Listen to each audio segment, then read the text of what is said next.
গুরুজনেরা সব সময় বলেন সময়ের কাজ সময়ে করে নিলে পরে গিয়ে আফসোস করতে হয় না। আসসালামু আলাইকুম, রিজনাল লাইফ ব্লগে আপনাদের সবাইকে স্বাগত। দূরে এবং কাছে যে যেখান থেকে আমার ভিডিওটি দেখছেন আশা করি সবাই ভালো আছেন। আলহামদুলিল্লাহ আমরাও ভালো আছি।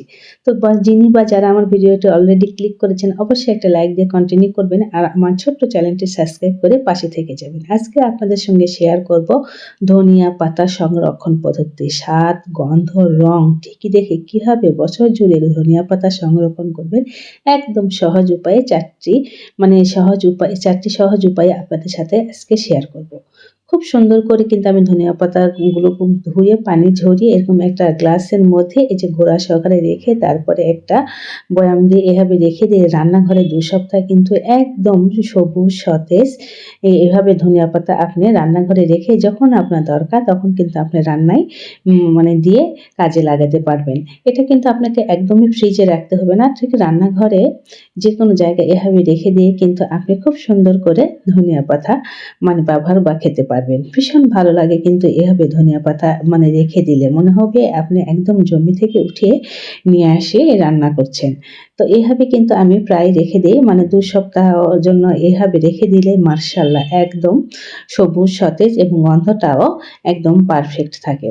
তারপরে কিন্তু আপনাদের সাথে আরেকটি পদ্ধতিতে দেখাবো। এরকম একটা এয়ারটাইট বক্সে টিস্যু দিয়ে ধনিয়া পাতা আমরা কিন্তু ফ্রিজে রেখে দিতে পারি। এটাও প্রায় ১ মাস খানেকের জন্য।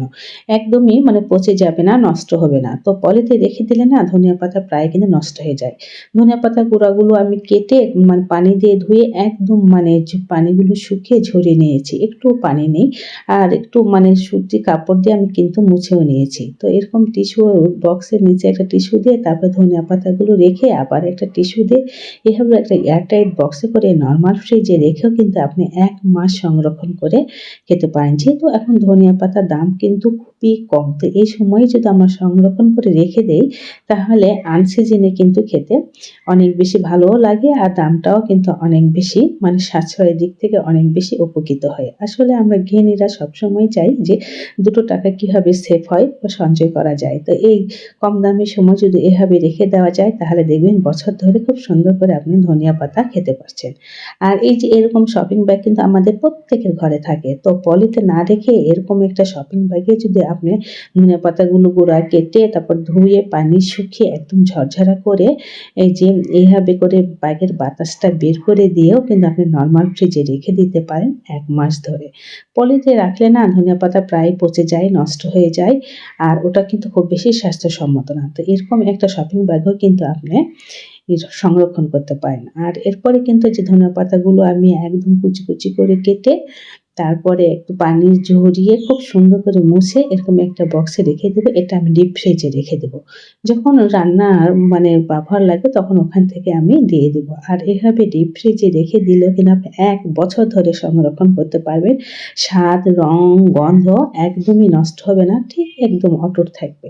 ডিপে এভাবে রেখে দিয়ে দেখবেন খুব সুন্দর এরকমের গন্ধ থাকবে, রং থাকবে এবং হাত দিলে ঝুরঝুর করে কিন্তু আপনি নিয়ে রান্নাতে ব্যবহার করতে পারবেন। আসলে সময়ে ১ ফুর অসময়ে ১০ ফুর। তো ধনিয়া পাতার দাম যেহেতু খুবই কম এই সময় কিন্তু সংরক্ষণ করার জন্য একদম পারফেক্ট। তো বিভিন্ন উপায়ে কিন্তু সংরক্ষণ করা যায়। তবে আমার এই ৪ টি পদ্ধতিতে কিন্তু আমি সবসময় সংরক্ষণ করে ধনিয়া পাতা খাই। আর মাশাআল্লাহ সবগুলো কিন্তু একদম ফ্রেশ খুব সুন্দর থাকে। কালারও নষ্ট হয় না, গন্ধেরও কোনো হেরফের হয় না বা একদম পচে নষ্ট হয়ে যায় না। তো এভাবে কিন্তু আপনারা একবার ট্রাই করতে পারেন ধনিয়া পাতার সংরক্ষণ পদ্ধতি। আসলে ধনিয়া পাতা কিন্তু সব রান্নাতে দিলে খাবারের স্বাদ এবং মান দুটোই বেড়ে যায়। আর শীতকালীন বলেন বা গরমে বলেন ধনিয়া পাতা খেতে কিন্তু ভীষণ ভালো লাগে। আমি তো ভীষণ পছন্দ করি। এটা ছিল গতকালকে মহান বিজয় দিবসের তো স্টেডিয়াম মাঠের সঙ্গে লাগানো, যেহেতু আমাদের বাসার ছাদ থেকে সবকিছু দেখা যায়। বিভিন্ন স্কুলে কুচকাওয়াজ এবং ডিসপ্লে গুলো দেখতে কিন্তু ভীষণ ভালো লাগে। মা মেয়ে বসে কিন্তু অনেকটা সময় দেখেছি। তো আমার ছোট্ট ভিডিওটি স্কিপ না করে পুরোটা দেখবেন আর আমার ছোট্ট পরিবারের পাশে থেকে যাবেন। সকলের সুস্বাস্থ্য কামনা করে আজকে এখানেই বিদায় নিচ্ছি। আবারও দেখা হবে পরবর্তী ভিডিওতে। আল্লাহ হাফেজ।